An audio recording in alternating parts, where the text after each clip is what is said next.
दोस्तों, स्वागत है आपका अपने यूट्यूब चैनल गोयल मैट्रिक्स पर। चैनल पर पहली बार आए हैं, सब्सक्राइब कर लीजिएगा, साथ ही बेल आइकन को प्रेस जरूर करिएगा जिससे नोटिफिकेशन आपके पास समय से पहुंच जाए। तो आज की जो वीडियो है इसमें क्वेश्चंस रहने वाले हैं रियल नंबर टॉपिक के, जो कि आपके ईएमआरएस के लिए बहुत ज्यादा इंपॉर्टेंट है, सेम आपके सिलेबस से लिए गए हैं। तो ये क्वेश्चंस रहेंगे और ये आपके केबीएस के लिए भी इंपॉर्टेंट है। तो ईएमआरएस केबीएस की यदि आप तैयारी कर रहे हैं तो आप इन्हें जरूर करिएगा। तो मैं यहाँ पर ऑब्जेक्टिव क्वेश्चन आपको कराने वाली हूँ। आपको एक काम करना है कि इनका जो मेथड है पूरा कॉन्सेप्ट के साथ आपको इनका आंसर लिखना होगा और लिखने के बाद आप मुझे टेलीग्राम पर सेंड कर सकते हैं, ठीक है। तो यहाँ से आपका भी एक बार प्रैक्टिस होती रहेगी कि आप किस तरीके से लिख रहे हैं, क्या है, और ऑब्जेक्टिव की भी आपकी तैयारी साथ के साथ होती रहेगी। तो चलिए फिर स्टार्ट कर देते हैं। एक क्वेश्चन का आंसर आपको बताना होगा कि उसका सही आंसर क्या है।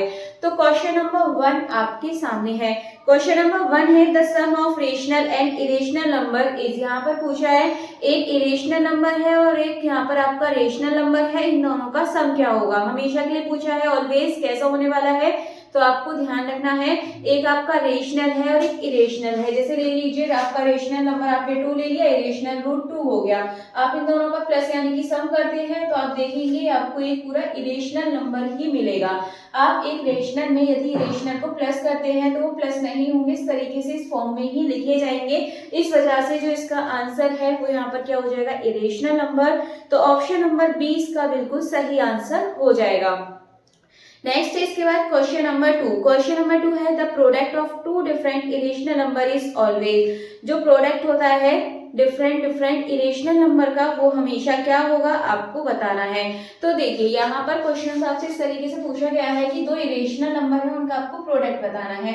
मान लीजिए आप यहाँ पर, अब देखिए आपने ऐसे नंबर लिया था, आप सेम भी ले सकते थे रूट टू। जब आप इनको प्लस करेंगे 2√2 बन जाता है, इसीलिए यहाँ पर प्लस करने पे आपका इरेशनल ही रहता है। लेकिन इसमें प्रोडक्ट यानी कि मल्टीप्लाई के लिए पूछा है। अब दो नंबर यहाँ पे कोई सा भी ले लेंगे, जैसे रूट 2 ले लिया और एक √3, दोनों आपके इरेशनल और अलग अलग नंबर हो गए।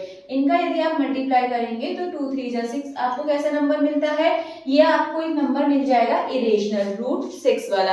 अब इसी तरीके से आप दूसरा नंबर भी ले सकते हैं जो कि आपको कैसा मिलेगा, रेशनल भी मिल सकता है। तो इसीलिए यहाँ पर कैसा आंसर हो जाएगा, बोथ हो जाएंगे, क्योंकि आपका रेशनल भी हो सकता है और इरेशनल भी हो सकता है। तो इसीलिए जो सही आंसर हो जाएगा वो क्या हो जाएगा, इसका option number C, both of above, दोनों बिल्कुल इसके सही आंसर है। आपको रेशनल इरेशनल दोनों मिल सकता है। आप मल्टीप्लाई करने पर और प्लस करेंगे या माइनस करेंगे तो आपको यहाँ पर इरेशनल ही मिलेगा।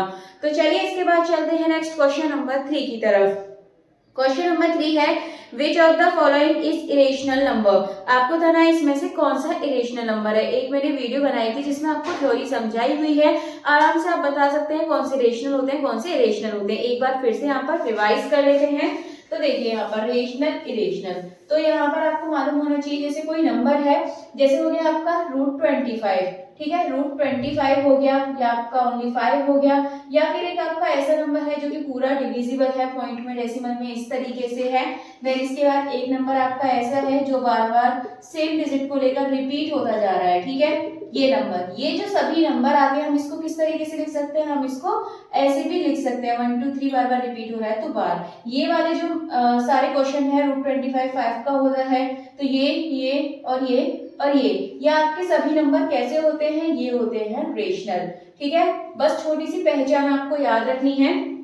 इरेशनल देखिए कौन से होते हैं। इरेशनल नंबर की यदि बात करें तो ये होते हैं आपके सिर्फ और सिर्फ, जैसे कोई भी नंबर है, मान लीजिए 2.3753625, कुछ भी नंबर है आपका और ये आपका कैसा जा रहा है, चलता जा रहा है, रिपीट नहीं हो रहा है, तो ऐसे नंबर होते हैं आपके इरेशनल। बाकी ये सारे नंबर आपके कैसे हैं, रेशनल। तो ये आपको ध्यान रखना है, कोई ज्यादा बड़ा डिफरेंस नहीं है। तो ऑप्शन नंबर डी बिल्कुल सही हो जाएगा। इसमें आप देखेंगे, देखिए ऑप्शन नंबर ए 0.14 एक फिक्स नंबर है तो ये तो रेशनल हो जाएगा। 0.1416 ये भी आपका रेशनल होगा। 0.1416 के ऊपर बार है, ये भी रेशनल होगा। लेकिन जो लास्ट वाला ऑप्शन है, ऑप्शन नंबर डी 0.401400140014, ठीक है, तो यहाँ पर कोई भी पैटर्न नहीं बनना है, यानी कि रिपीट नहीं हो रहा है। इसी वजह से जो इसका ऑप्शन नंबर डी है ये रेशनल नंबर हो जाएगा। तो ऑप्शन नंबर डी इसका करेक्ट आंसर है। इसके बाद चलते हैं नेक्स्ट क्वेश्चन की तरफ। नेक्स्ट यानी कि क्वेश्चन नंबर 4। तो क्वेश्चन नंबर 4 है identify the rational number among the choice below. अब देखिए आपको इसमें से बताना है कौन सा इसमें रेशनल नंबर है। फर्स्ट ऑप्शन है पाई। अब देखिए पाई की वैल्यू क्या होती है, आपको पता है पाई की वैल्यू क्या होती है, इसका आपको पता होगा। जो पाई होता है इरेशनल होता है। क्यों होता है? क्योंकि पाई की जो वैल्यू है वो होती है 22/7। अब आप 7 से 22 को एक बार डिवाइड करके देखिए जरा, क्या आंसर मिलता है आपको। 7 3 जा 21, 1 बचेगा, ठीक है, पॉइंट लगाएंगे, 0 बढ़ाएंगे, 7 बन जा 7, 3 बचेगा, पॉइंट है, 0 बढ़ा लीजिए, 4 जा, ये हो जाएगा, यहाँ से वाली वैल्यू आ जाती है निकल के। लेकिन ये वैल्यू आपकी फिक्स नहीं होती, अप्रोक्स वैल्यू आपको मिलती है। तो यहाँ से आप सॉल्व करते जाएंगे और ये आपका सॉल्व होता जाएगा और कोई भी आंसर आपको नहीं मिलेगा, यानी कि यहाँ पर एक ये चलता जाएगा। तो कैसा हो जाएगा, नॉन टर्मिनेटिंग, नॉन कैसे हो जाएगा, नॉन टर्मिनेटिंग नॉन रिक्वायरिंग, यानी कि रिपीट भी नहीं हो रहा है, टर्मिनेट भी नहीं होगा। इसी वजह से ये नंबर आपका कैसा हो जाता है, ये नंबर आपका इरेशनल नंबर बन जाता है। देन इसके बाद ऑप्शन नंबर 2 है √2। √2 की वैल्यू भी आपको पता है क्या होती है, 1.414 और आगे चलती ही जाती है, एक बार देख लीजिएगा आप। तो ये भी नहीं है। देन इसके बाद है 0.3 के ऊपर बार लगा हुआ है, तो देखिए यही सही आंसर होगा। 0.3 के ऊपर बार है, इसका मतलब है 0.3333। मैंने आपको बताया था जो नंबर रिपीट होता जाता है वो आपका रेशनल में ही आता है। तो ये जो ऑप्शन नंबर सी है 0.3 बार, ये सही आंसर हो जाएगा। बाकी डी भी आप देख लेंगे, ये आपका इरेशनल नंबर है। तो ऑप्शन नंबर सी बिल्कुल सही आंसर हो जाएगा। चलते हैं इसके बाद अगले क्वेश्चन की तरफ। नेक्स्ट है question number 5, the decimal expansion of the number √2। √2 का डेसिमल एक्सपेंशन बताना है, बहुत आसान क्वेश्चन है, तो ये आपको पता होना चाहिए। √2 का देखिए क्या होता है। तो यहाँ पर ऑप्शन नंबर 1 है अ फाइनाइट डेसिमल, 1.4121, या फिर नॉन टर्मिनेटिंग रिक्वायरिंग, या फिर नॉन टर्मिनेटिंग नॉन रिक्वायरिंग। अब देखिए आप यहाँ पर देखेंगे, आपको वैल्यू जैसे ही याद होगी 1.41 समथिंग ऐसे याद होगी, तो आप देखते ही ऑप्शन नंबर बी को टिक मत करिए, यानी कि 2 को टिक मत करिएगा, क्योंकि यहाँ पर एक फिक्स वैल्यू दे रखी है और √2 की फिक्स वैल्यू नहीं होती है, वो आपकी इरेशनल नंबर होता है। इसीलिए यहाँ पर जो ऑप्शन नंबर 4 है नॉन टर्मिनेटिंग नॉन रिक्वायरिंग, यानी कि नॉन टर्मिनेट कटती नहीं है वैल्यू, यानी कि फिक्स नहीं होती है या फिर रिपीट भी नहीं होती है। इसीलिए जो ऑप्शन नंबर डी है ये इसका बिल्कुल सही आंसर हो जाएगा। नेक्स्ट इसके बाद क्वेश्चन नंबर 6। क्वेश्चन नंबर 6 है the decimal expansion of the number pi. Pi के बारे में पूछा है, इसका डेसिमल एक्सपेंशन क्या होगा। तो देखिए सेम अभी जो यहाँ पे हमने √2 के बारे में देखा था, वही यहाँ पर हम पाई के बारे में देखने वाले हैं। तो जो ऑप्शन नंबर इसका भी देखेंगे तो 4 नॉन टर्मिनेटिंग नॉन रिक्वायरिंग, ये इसका बिल्कुल सही आंसर हो जाएगा। चलते हैं अगले क्वेश्चन की तरफ। Question number 7। क्वेश्चन नंबर 7 है रैशनलाइज द डिनोमिनेटर। देखिए बहुत आसान क्वेश्चन है, अगर आप 9 10 को ऑलरेडी पढ़ाते हैं, यानी कि टीचिंग करते हैं, 11 12 पढ़ाते हैं, आप आराम से कर लेंगे, कोई प्रॉब्लम आपको नहीं आने वाली है, क्योंकि यहाँ पे आपको डिस्क्रिप्टिव भी पता होता है किस तरीके से लिखना होता है और ऑब्जेक्टिव भी आपको सॉल्व करने आते हैं। तो देखिए जो मैं क्वेश्चन करा रही हूँ अभी तो आप डायरेक्ट आंसर करेंगे देखेंगे, लेकिन इसके साथ साथ आप इनका नोटबुक पे कॉन्सेप्ट के साथ इनको सॉल्व जरूर करिएगा और टेलीग्राम पर सेंड बिल्कुल करिएगा। देन इसके बाद अब ये वाले क्वेश्चन को सॉल्व करके देख लेते हैं। रैशनलाइज है, कुछ ज्यादा नहीं करना है इस क्वेश्चन में। तो ये है आपका √3 प्लस √5 एंड अपॉन में आपको दे रखा है यहाँ पे √3 माइनस √5। सिंपली आप रैशनलाइज करेंगे तो नीचे माइनस का होता है, आपको सिंपली ऊपर प्लस का ले लेना है।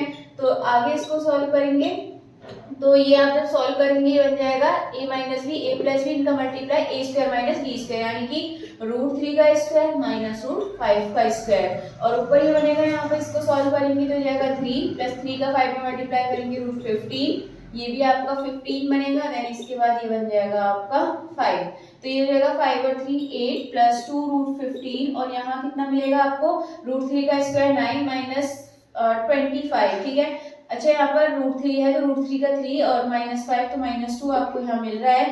तो आप यहाँ पर करेंगे जब सॉल्व तो आपको मिल जाएगा इस तरीके से आंसर। अगर आप ऑप्शन में देखेंगे तो कोई भी ऑप्शन इसमें सही नहीं है। Option number 4 none of these इसका बिल्कुल सही आंसर हो जाएगा। चलते हैं अगले क्वेश्चन की तरफ। नेक्स्ट है question number 8, rationalising a similar denominator, यानी किसी की तरह हमने क्वेश्चन ले लिया है, अब आप इसको करके देखेंगे, ठीक है। तो मैं इसको भी करके बता देती हूँ एक बार। तो यहाँ पर क्वेश्चन है आपके सामने √7 प्लस √2 और अपॉन में दे रखा है √7 माइनस √2। सिंप्लीफाई रैशनलाइज आप इसको करिएगा, और रैशनलाइज करने के बाद यहाँ पर देखेंगे इसका आंसर तो कितना मिल जाएगा 7 माइनस 2, एंड ऊपर हो जाएगा √7 का 7 करेंगे 7 2 √7 यानी कि 14 हो जाएगा, ये भी आपको 14 मिलेगा एंड 2 2 सा 4, तो 4 आपका किसका होता है, रूट से बाहर इसको निकालेंगे तो ये 4 भी हम यहाँ पर लिखने वाले, अच्छा 2 लिख देंगे यहाँ पर। देन इसके बाद 2 और 7 कितना हो जाएगा 9, और ये हो जाएगा 2 रूट 14 अपॉन 7 में से 2 माइनस करेंगे तो बचेगा 5। अब इसको आप चाहें तो अलग अलग लिख सकते हैं, बट ऑप्शन के अकॉर्डिंग हम इधर इसको देख लेंगे। ऑप्शन यदि आप इसका देखेंगे तो option number 1 9 plus 2 root 14 upon 5, ये इसका बिल्कुल सही आंसर हो जाएगा। चलिए ये क्वेश्चन भी हो चुका है, बढ़ते हैं अगले क्वेश्चन की तरफ। नेक्स्ट है क्वेश्चन नंबर 9। क्वेश्चन नंबर 9 है प्राइम फैक्टराइजेशन ऑफ 126। बहुत आसान क्वेश्चन है, इसके जैसा मैं आपको एक करने के लिए देने वाली हूँ। तो इसका आपको आंसर बताना है, प्राइम फैक्टराइजेशन आपको बताने हैं 126 के। चाहे तो आप डायरेक्ट भी कर सकते हैं, या तो इसको कर देते हैं यहाँ पर 126 के निकालने हैं तो 2 से करेंगे, 2 6 जा 12, 2 3 जा, एंड 3 से जाएगा आपका ये 21 टाइम, 3 से 7 टाइम एंड 7 से 1 टाइम। आप यहाँ पर देखेंगे तो क्या मिल गया आपको, ये 2 मल्टीप्लाई 3 मल्टीप्लाई 3 मल्टीप्लाई 7, तो 126 के फैक्टर मिल चुके हैं। बस डिस्क्रिप्टिव में आप इसके बारे में थोड़ा थोड़ा लिख देंगे कि आप यहाँ क्या कर रहे हैं, किस तरीके से आप इसको सॉल्व कर रहे हैं, वो थोड़ा अच्छे से कर दे रहे हैं। बाकी अगर आप इसका आंसर देखेंगे तो जो ऑप्शन नंबर 2 है 2 मल्टीप्लाई 3 मल्टीप्लाई 3 मल्टीप्लाई 7, ये इसका बिल्कुल सही आंसर हो जाएगा। चलते हैं इसके आगे नेक्स्ट क्वेश्चन की तरफ। Question number 10। क्वेश्चन नंबर 10 है प्राइम फैक्टराइजेशन ऑफ 84। अब एक काम करिएगा, ये जो क्वेश्चन है इसका आंसर आपको बताना है कि 84 के प्राइम फैक्टराइजेशन क्या होंगे, तो कमेंट बॉक्स में अपना आंसर जरूर बताइएगा। देन इसके बाद आगे बढ़ते हैं क्वेश्चन नंबर 11। क्वेश्चन नंबर 11 है रूट 7 इक्वल आपको दे रखा है, देन 1 बाय रूट 7 आपको बताना है क्या होगा। तो आइए इसको भी यहाँ पर देख लेते हैं। तो यहाँ पर आपको दे रखा है रूट 7 इज इक्वल्स टू 2.646 और आपको वैल्यू फाइंड करनी है 1 अपॉन रूट 7। तो ये करने के लिए आपको सिंपली क्या करना है, आप इसका रेशनलाइज कर लीजिएगा पहले। ऐसे डायरेक्ट वैल्यू रख के आप सॉल्व करेंगे तो प्रॉब्लम हो जाएगी, तो सबसे पहले आप रेशनलाइज करिएगा। रेशनलाइज करने पर आपको इस तरीके से मिल जाएगा। तो ऊपर रूट 7 की वैल्यू रख दीजिएगा 2.646 एंड अपॉन में रखिएगा 7, और यहाँ से आप डिवाइड कर लीजिएगा, पॉइंट लगाइए पहले, और ये हो जाएगा 7 3 जा 21, 5 बचेगा 54, 7 7 जा 49 और ये बचेगा 56, तो 7 8 जा 56। ठीक है, तो ये आपका आ चुका है आंसर। अब एक काम करिएगा, इसके बारे में बताइएगा कि आपका रेशनल नंबर है या इरेशनल नंबर है, कमेंट बॉक्स में बता दीजिएगा। अगर आप इसका ऑप्शन देखेंगे तो ऑप्शन नंबर बी बिल्कुल सही आंसर हो जाएगा। इसके बाद नेक्स्ट है क्वेश्चन नंबर 12। क्वेश्चन नंबर 12 है रूट 5 इक्वल आपको दे रखा है 1 अपॉन रूट 5, आपको बताना है वैल्यू क्या होगी। इसकी तरह ही आप सॉल्व कर सकते हैं, तो इसका आंसर कमेंट बॉक्स में आपको बताना होगा सही आंसर क्या है। देन इसके बाद चलते हैं नेक्स्ट क्वेश्चन नंबर 13 की तरफ। क्वेश्चन नंबर 13 है द सिंपलेस्ट फॉर्म ऑफ 1.26 के ऊपर बार लगा हुआ है, इसका आपको आंसर बताना है क्या होगा। अब देखिए बहुत से तो ऐसे जिनको इनका इसका जो आंसर है डायरेक्टली पता होगा, लेकिन डिस्क्रिप्टिव वे में भी आपको आना चाहिए, तो दोनों तरीके से यहाँ पर देख लेंगे। तो ये आपका क्वेश्चन है, इस तरीके क्वेश्चन को क्या करते हैं, x is equals to let कर लीजिए सबसे पहले x इज इक्वल्स टू, और यहाँ पर 1 पॉइंट आप बार हटा के इसको इस तरीके से यहाँ पर लिख दीजिएगा। देन इसके बाद आपको क्या करना है, 10 बार कितने नंबर पे, एक नंबर पे बार, इसलिए हम 10 से मल्टीप्लाई करेंगे बोथ साइड, और ये चीज आप यहाँ पे लाइन लिख देंगे। इधर मल्टीप्लाई करेंगे तो आपका इधर आ जाएगा। देन आपको क्या करना होता है, इक्वेशन 2 में से इक्वेशन 1 को माइनस करना होता है, तो मैं इसी के नीचे लिख रही हूँ ये। देन हम यहाँ पर इसको माइनस करेंगे, और माइनस करने पे देखेंगे मिलेगा आपको 9x, और यहाँ मिल गया आपको ये 6 में से 1 गया तो 5, और ये मिलेगा। ठीक है, x इज इक्वल्स टू, और ये हो जाए, अच्छा आपका यहाँ पे 16 था, और ये हो जाएगा आपका यहाँ पर 15 अपॉन 9, तो यहाँ पर आपको आंसर मिल जाएगा 3 5 और 3, यानी कि 5 अपॉन 3 आपको यहाँ से आंसर मिल जाएगा। देन इसके बाद एक डायरेक्ट भी देख लेते हैं कि डायरेक्ट ऐसे होता है, पहले 16 जो नंबर है यानी कि 16 लिख लीजिए, इसमें से आप माइनस करेंगे जिसमें बार नहीं, यानी कि जो पॉइंट से पहला नंबर है 1। अब वहां पे आपको क्या करना है, बार एक नंबर पे है इसलिए एक बार 9 लगा देते हैं। इसका 16 में से बन गया 15 और अपॉन में 9। अब इसको सॉल्व करेंगे 5/3, आंसर आपको यहाँ से मिल जाएगा। ऑप्शन यदि आप देखेंगे तो ऑप्शन नंबर 2 5/3 बिल्कुल सही आंसर हो जाएगा। इसके बाद चलते हैं नेक्स्ट क्वेश्चन की तरफ। Question number 14। क्वेश्चन नंबर 14 है a rational number between √2 and √3 के बीच आपको एक रेशनल नंबर बताना है, क्या होगा। तो इसको भी देख लेते हैं। देखिए इसके लिए आपको अप्रोक्स में वैल्यू याद होनी चाहिए, √2 √3, वरना आप निकालेंगे तो टाइम लगेगा। √2 और √3 के बीच आपसे पूछा है। तो √2 की आपको वैल्यू पता है 1.414 समथिंग कितनी होती है, अप्रॉक्स में ले लीजिए, कोई दिक्कत नहीं है। 1.3 की √3 की जो वैल्यू होती है ये होती है 1.732, ये भी आपके अप्रॉक्स में है। इसके बीच में यदि आप इनमें से नंबर देखेंगे तो एक नंबर ऐसा है 1.5 जो कि रेशनल इन दोनों के बीच में लाई करेगा, बाकी और कोई नंबर नहीं आने वाला है। आप ऑप्शन से भी इसको देख सकते हैं। तो यहाँ पर कौन सा ऑप्शन सही जाएगा, ऑप्शन नंबर 3 1.5 बिल्कुल सही आंसर है। 1.8 इससे ज्यादा हो जाएगा इसलिए इसके बीच में नहीं आएगा। देन इसके बाद चलते हैं लास्ट वाले क्वेश्चन की तरफ। क्वेश्चन नंबर 50, द एक्सप्रेशन 4 की पावर -3 की पावर 1/2 इज इक्वल। बहुत आसान क्वेश्चन है ये भी आपका, और इस तरीके के हार्ड क्वेश्चन मैं कल वाली वीडियो में लेकर आने वाली हूँ, यानी कि आज तो बहुत आसान क्वेश्चंस रहे थे आपके, तो ये आपको रहने वाला है इस तरीके से। आप सॉल्व करेंगे तो क्या कर देंगे, 1/4 की पावर 3 पॉजिटिव हो गया। अब इसके बाद 4 की पावर 3 आपको पता है कितना होता है, ये होता है आपका 64 की पावर 1/2, और आपको ये मालूम होगा कि 64 1/2 है पावर, तो 1/8 आपको यहाँ पर आंसर मिल जाएगा। 64 जो होता है यहाँ पर फैक्टर करके देखेंगे तो ये 8 का यहाँ पर, तो आंसर आपको मिल जाएगा 1/8। ऑप्शन यहाँ देखेंगे तो ऑप्शन नंबर 3 बिल्कुल सही आंसर हो जाएगा।